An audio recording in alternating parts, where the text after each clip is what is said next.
ጽናት ለሰራተኛዋ ስለምታስብ ነው የምትናገራት እንጂ እሷን ጠልታት አይደለም። በእርግጥ ጽናትም ትንሽ ጸባይዋ ተቀይሯል ምናምን እያላችሁ ነበር እናንተም።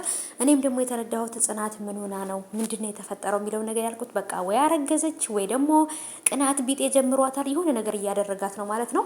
ድራማውን በጣም አሪፍ ነው። ትናንትናም በሰራሁላችሁ ቪዲዮ ላይ ከ3000 ምናምን ሰው በላይ አይቶታል። ድራማው ተመችቶናል፣ አሪፍ ነው።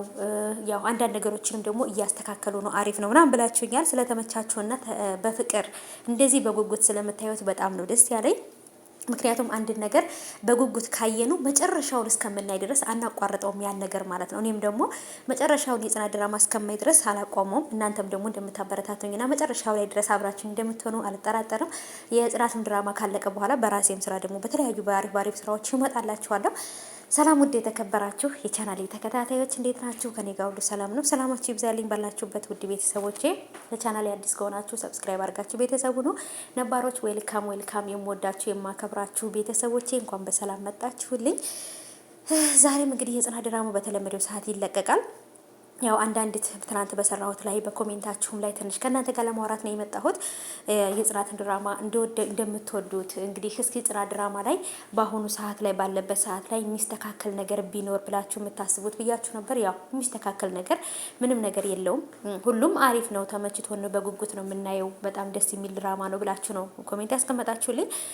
በጣም ነው ክሮዎቹም ሁሉም በቃ የጽናት ድራማ ክሮዎች፣ የጽናት ድራማ ተዋናዮች ሁሉም ምርጥዬ ናቸው። በጣም ምርጥዬ የአራዳ ልጆች ናቸው። ፍቅር የሚያውቁ በጣም ምርጥ ልጆች፣ በጣም ሁሉም ተመርጠው ተመልምለው የመጡ ነው የሚመስሉትና በጣም ነው የሚያማምሩት። ቆንጆ ናቸው። በተለይ ደግሞ በቃ ሞዴል አርቲስቶች ናቸው አሁን ላይ እየመጡ ያሉ በጣም አሪፍ የምንላቸው አርቲስቶች። አገራችን እንግዲህ አሁን ላይ እንደነ ጽናትና እንደነ ኪራ ያሉ አርቲስቶችን እንደነ ናሆማ እንደነ ምሩ በጣም ብዙ አሉ። እንግዲህ እነ ከሌ ብዬ የማልጠራቸው ዋናዎቹን ነው የምጠራላችሁና እነዚህን የሚያሉ ምርጥ አርቲስቶችን እያወጣች ነው ሀገራችን። ምርጥ የሚባሉ ማለት ነው ከምላችሁ በላይ ምህሩ ራሱ ትወና ተጣላላችሁ። በቃ በጣም ነው የምትተውነው፣ ጎበዝ ናት። ቲክቶክ ላይ ራሱ አንዳንድ ነገሮችን ትወና ስትተውን አያታለሁኝ ማለት ነውና ምርጥ ናት።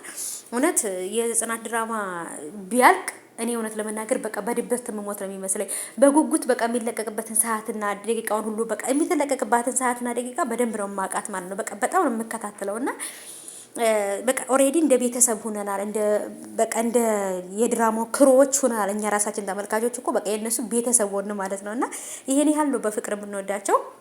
የጽናት ድራማ ሲያልቅ እኔ የእውነት በጣም የምከፋ ነው የሚመስለኝ። አላቅም። እስቲ እንግዲህ ምን ይሆናል መጨረሻውን ምን እንደሚሆን። መጨረሻውም ደግሞ በተለይ አሁን ላይ የሚያምር ሆኗል። ጽናትና ኪራ ተጋብተውልናል። አሁን ላይ ትንሽ የከፋኝ በምሩ ነው። ምህሩና ናሆም ቤት የገባው ሀዘን መከፋቱ ምናምን ይሄ ነገር እንጂ ሌላ ቦታ በጽናት በኪያም በጨበርዬም ናቲ በቅዱሴም ደግሞ ሰላም ስለሆነ ስላልሞተ ምንም ስላልደረሰበት በሁሉም ቦታ ደስ ብሎናል። ግን ትንሽ በነናሆማ ቤት ጋር በተፈጠረው ነገር በሱ ትንሽ ቅሬታ አለብን። እሱንም ደግሞ እንግዲህ እስቲ መጨረሻውን ፈጣሪ ያሳምርላቸው። ምህሩዬ ድና በተስፋ ተመልሳ ደግሞ ሳቅና ደስታዋ ተመልሶ ምናይ ያድርገን። የእውነት በጣም ነው ያሳዘነችኝ ከምላችሁ በላይ ማለት ነው ቤተሰቦቼ። ብቻ መጨረሻውን ፈጣሪ ያሳምርላቸው የነሱን። ሰኒና ልጁ ደግሞ ቢጋቡ ብላችሁ በኮሜንት እያስቀመጣችሁ የነበረ እውነት ሁለቱ ይጋቡ። ሰኒም በጣም ወደዋለች፣ እሱም በጣም ወዷታል። ግን ወንጀለኛ ነኝ እታሰራለሁ ብሎ ነው እያሰበ ያለው። ወንጀለኛ ነኝ ብሎ የሚያስበው ለምንድን ታውቃላችሁ ቤተሰቦቼ? ልጁን ወይንም ደግሞ ይሄኛውን እስዊትን ገድየዋለሁ ብሎ ስላሰበ ነው እንጂ ሌላ ነገር አይደለም። ግን ደግሞ እስዊት ደግሞ አልሞተም።